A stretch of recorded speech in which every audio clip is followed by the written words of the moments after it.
अस्सलाम वालेकुम dear students. आज हम फ्यूचर परफेक्ट टेंस की तरफ ज़रा प्रैक्टिस करते हैं। और ये वो टेंस है जब फ्यूचर में किसी काम की तकमील के बारे में यानी कंप्लीट होने के बारे में बात करेंगे। यानी कोई काम फ्यूचर में मुकम्मल हो चुका था तो या होगा, उसके लिए हम बात करते हैं। तो जिस तरह उर्दू में आप इसकी पहचान के तौर पर याद रखेंगे, जिसे हम कहते हैं चुका होगा,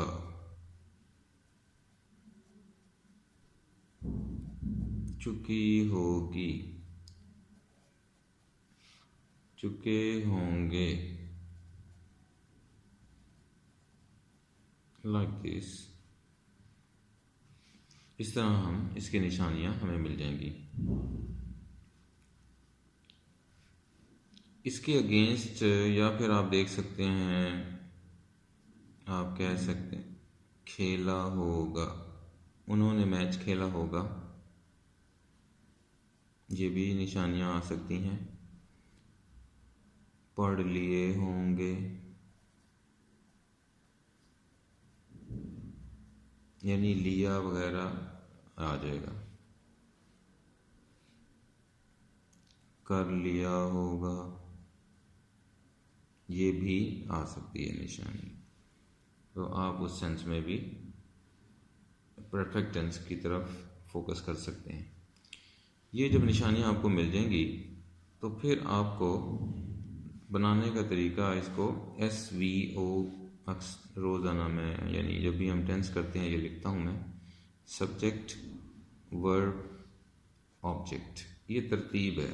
इस तरतीब से अगर हम चीज़ें करेंगे, लिखेंगे, तो आप आसानी से जुमला कंस्ट्रक्ट कर सकते हैं।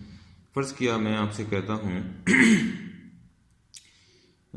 नंबर 1 पे अगर आपको याद रखना होगा, इस टेंस में हमें चाहिए है विल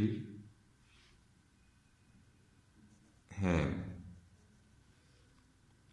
और ज़रूरत जब पड़ेगी शैल हैव। यानी जिसके साथ विल आता है उसके साथ विल लगाएंगे, जिसके साथ शैल आता है उसके साथ शैल लगाएंगे। नंबर 2, आपने थर्ड वर्ब इस्तेमाल करना है यहाँ पर। No first no second, third verb यानी गॉन और रिटन एंड प्लेड, ये थर्ड फॉर्म्स जो हैं आप इस्तेमाल करेंगे। Gone, written, played. अच्छा जी, यहाँ याद रखना है कि ये जब भी ये विल और शेल के बाद आना है, वो सिर्फ हैव आ सकता है, हैज़ की कोई जगह नहीं है। No has, never, never has, will has, shall has, never. You only have to write have. अगर आप जब भी किसी हेल्पिंग वर्ब के साथ आपने हैज़ और हैव और हैड में से कुछ लिखना है, तो वो सिर्फ और सिर्फ हैव की जगह बनती है। जैसे आप डू, डोंट हैव कह देते हैं, डजंट हैव कह देते हैं, शेल हैव कह देते हैं, विल हैव कह देते हैं। विल हैज़ चाहे जमा हो या प्लूरल हो, आपने सॉरी जमा हो या वाहिद हो, आपने सिर्फ और सिर्फ हैव लगाना है। ये आप ध्यान में रखें ग्रामेटिकली। अब जैसे ये इसका विल हैव शैल हैव के बाद आपने थर्ड वर्ब लगा देना है और बाकी ऑब्जेक्ट आएगा। ये उसकी ज़रूरी चीज़ें हैं। निशानी ये है और कंस्ट्रक्शन इस तरह बनेगी, और ये हेल्पिंग वर्ब्स आ जाएंगे और वर्ब फॉर्म थर्ड आएगी।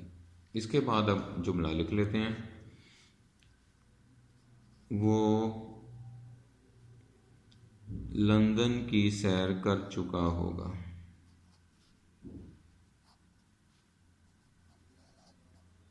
चुका होगा हमारी निशानियाँ आ गई है। और अगर दूसरी निशानी को आप देखोगे तो आप कहेंगे वो लंदन की सैर, उसने लंदन की सैर कर ली होगी।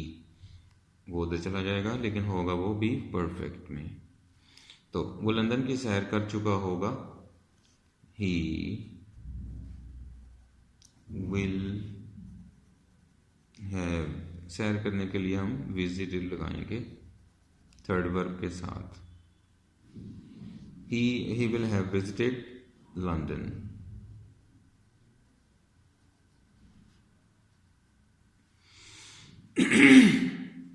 जितने भी प्रॉपर नाउन्स होते हैं यानी नेम्स होते हैं उनके साथ दा नहीं लगाते, इसलिए डायरेक्ट आप यूज करेंगे। वो लंदन की सैर कर चुका होगा। उसने मेरे मशवरे पर अमल किया होगा। किया होगा, कर चुका होगा, एक ही बात है, पहले भी बात हो चुकी है, इसलिए मैं ये लिख रहा हूँ किया होगा। उसने मेरे मशवरे पर अमल किया होगा। ही विल है, अब ये सिंगल है फिर भी है भी आना है। He will have acted upon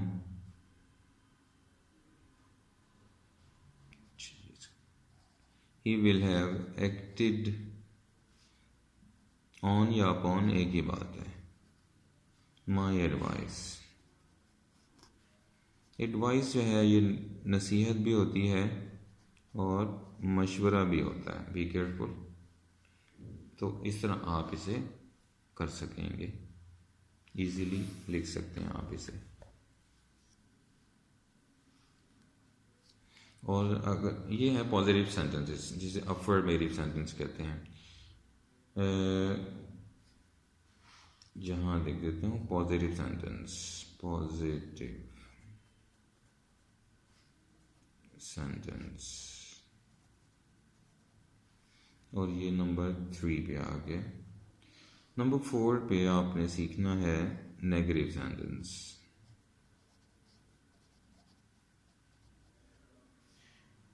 negative sentence बनाने का एक ही तरीका है, तमाम सेंटेंसेस में आपने जो हेल्पिंग वर्ब होता है उसके साथ बस नॉट का इजाफा होना होता है, बाकी सारा वही रहता है जुमला। मजदूरों ने नया मकान तामीर नहीं किया होगा। मजदूरों ने नया मकान तामीर नहीं किया होगा।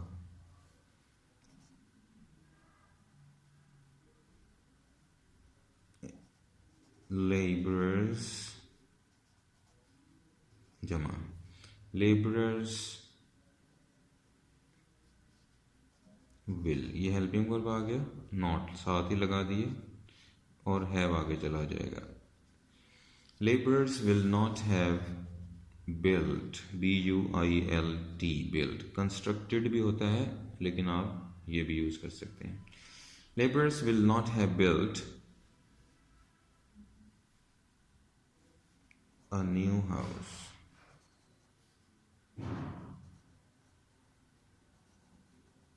ये इस तरह विल हैव और विल नॉट हैव आ जाएगा, आप कर सकते हैं।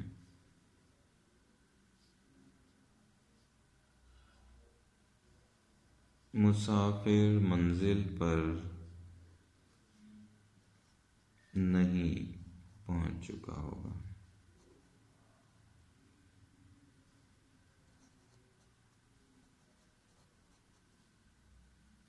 मुसाफिर मंजिल पर नहीं पहुंच चुका होगा। द ट्रैवलर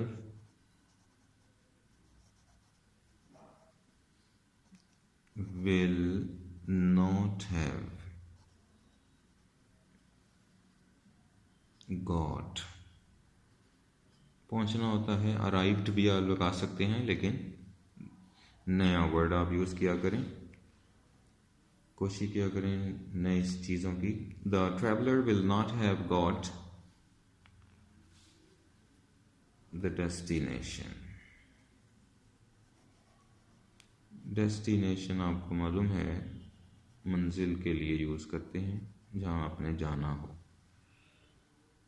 तो इस तरह ये आप नेगेटिव इसका बना लेंगे। अब हम चलते हैं इसके इंट्रोगेटिव सेंटेंस की तरफ, कि इसका जो इंट्रोगेटिव सेंटेंस है वो क्या करेंगे उसका, वेरी सिंपल, उसको भी इसी तरह ही हम डील करेंगे। जी नंबर 5 पॉइंट पे हो जाएगा इंट्रोगेटिव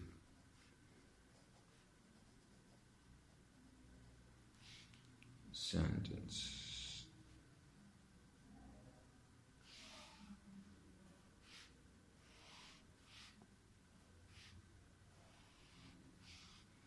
इंट्रोगेटिव सेंटेंस को इसी तरीके से आपने शुरू में बस विल और शैल इनको सबसे पहले लिख दें, उसके बाद हम कुछ करेंगे, बाकी सारे सेंटेंसेस वैसे ही हैं।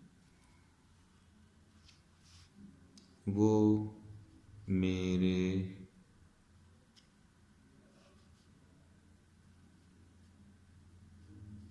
सवालों का जवाब दे चुका होगा। माजी फ्यूचर में, मुस्तकबिल में कोई काम मुकम्मल हो चुका है उसके लिए हम बोल रहे हैं। वो मेरे सवालों का जवाब दे चुका होगा। अच्छा जी, ही, अच्छा जी, अब हमने बनाना था सवालिया, तो क्या, और इधर ये लगा दिए, तो शुरू में विल आ जाएगा, विल। ही विल हैव था तो विल उठा लिया, बाकी क्या रह गया, ही। Will he have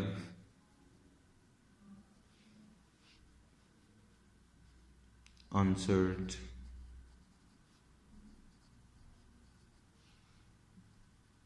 my questions?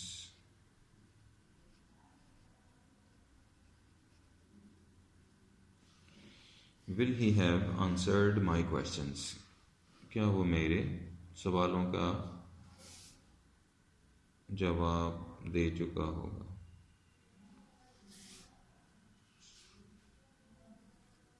क्या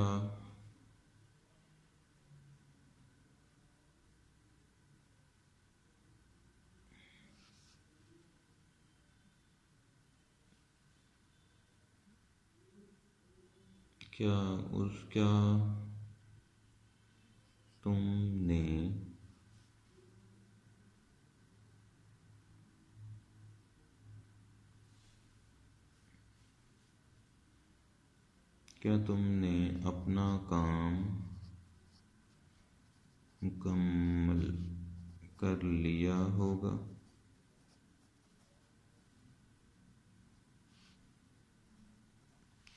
क्या तुमने अपना काम मुकम्मल कर लिया होगा।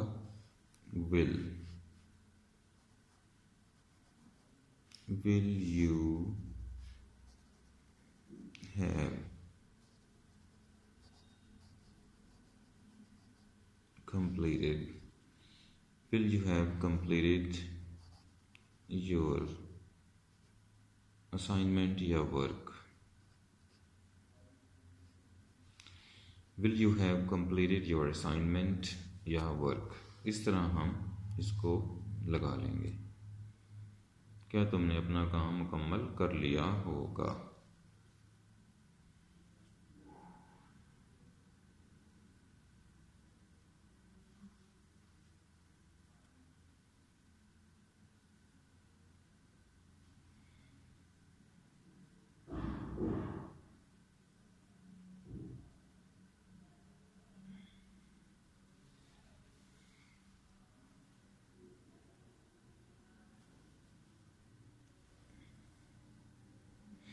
ओके, ये जो इस तरह की जो क्वेश्चन सेंटेंसेस होते हैं इसको इसी तरह डिस्क्राइब करते हैं।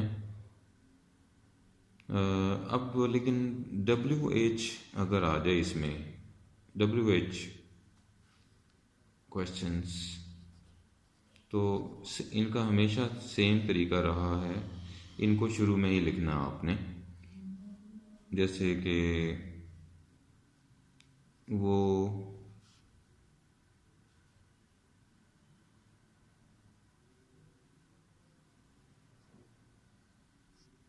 कब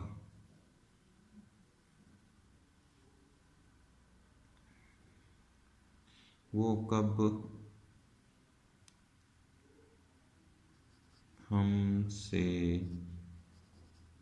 मुलाकात कर चुके होंगे।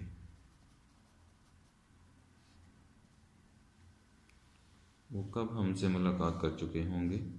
अब कब जो है वो व्हेन होता है, व्हेन को बिल्कुल शुरू में लगा दीजिए, व्हेन। बाकी उसी तरह कंस्ट्रक्शन बनाइए। अब ये हम है, वो कब हमसे, हाँ वो आ जाएगा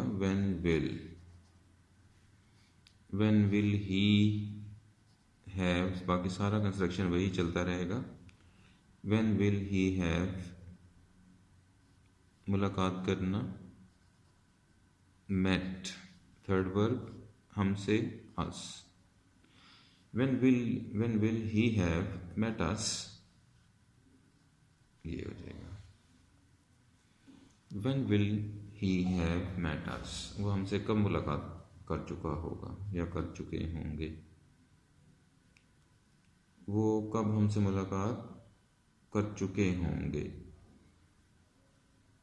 तो अगर जमा बनानी है तो फिर when will they, इसको हम फिर इसमें ट्रांसफॉर्म कर देते हैं।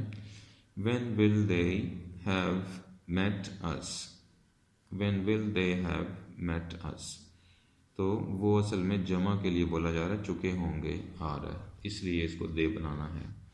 तो बेटा इसको आपने ध्यान रखना है, ये सारी चीज़ें प्रैक्टिस के लिए हैं और बहुत सारे जुमले आप इसी तरह बनाते रहेंगे और ये तरतीब आती रहेगी। तो बगैर उसके उर्दू के भी अगर हम देखना, मैं डायरेक्ट इंग्लिश में लिखना शुरू कर दूँ,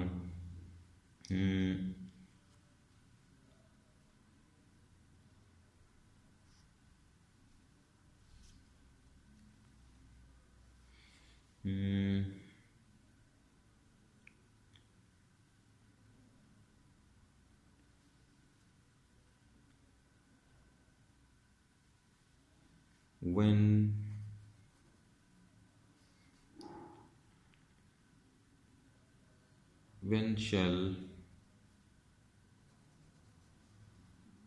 we have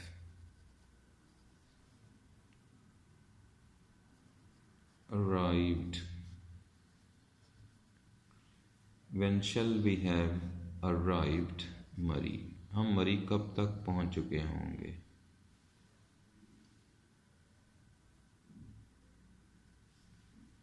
हम मरी कब तक पहुंच चुके होंगे।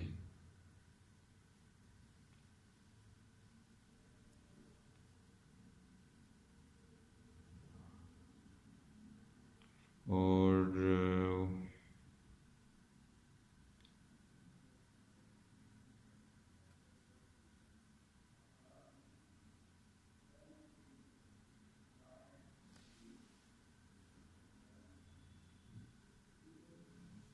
ओके, तो इसी तरह ये जुमले हम इस तरह तरतीब दे देते जाएं। when shall we have arrived मरी, और what से अगर जुमला बनाएंगे, what will they have done till now, अब तक वो क्या क्या काम कर चुके होंगे, या कब क्या कर लिया होगा। इस तरह के जुमले बहुत सारे हैं जिन्हें हम कंस्ट्रक्शन के तौर पर लिख सकते हैं। तो वो मकान कब तामीर कर चुके होंगे, when will they have constructed their home, और वो नई गाड़ी कब तक खरीद चुका होगा, when will he have bought a new car, when will he have bought, वो कब तक नई गाड़ी खरीद चुका होगा, when will he have bought a new car। तो इस तरह जुमले बन जाएंगे। वो होटल से कब रवाना हो चुके होंगे, when will they have left? When will they have left from hotel?